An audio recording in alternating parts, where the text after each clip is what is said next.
दर्शन लो दिल सबके पागल रहेला तोहरे पीछे सबे लागल रहेला।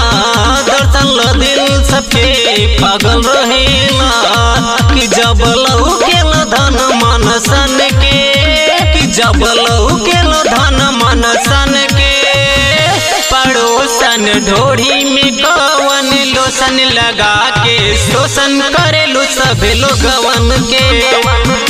पड़ोसन ढोड़ी में कवन लोसन लगा के शोषण करेलू सब लोगवन के।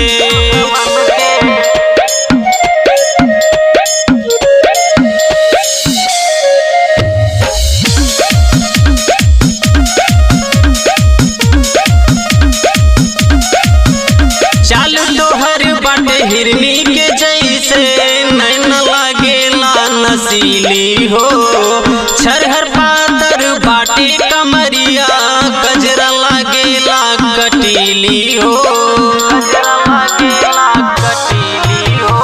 चाल तोहर बाटे हिरनी के जैसे नैन लागेला नसीली हो, छरहर पातर बाटे कमरिया गजरा लागेला कटीली हो। कि तोहर चढ़ल जवानी रोज पान के, कि तोहर चढ़ल जवानी रोज पान के। पड़ोसन ढोड़ी में कवन लोसन लगा के शोषण करेलू सब लोगवन के।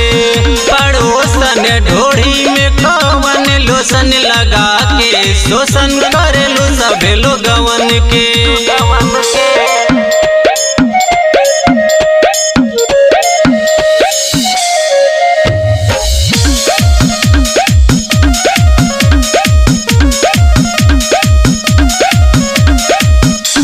गोल्डन के मंडोले लगे करिया डोरस जब लगावेलू, देखी के फैशन फिरोज पगलाएलू।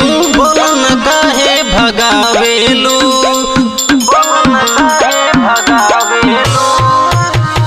गुड गोल्डन के मंडोले लगे करिया डोरस जब लगावेलू, देखी के फैशन फिरोज भइल फिदा। बोलन काहे भगावेलू,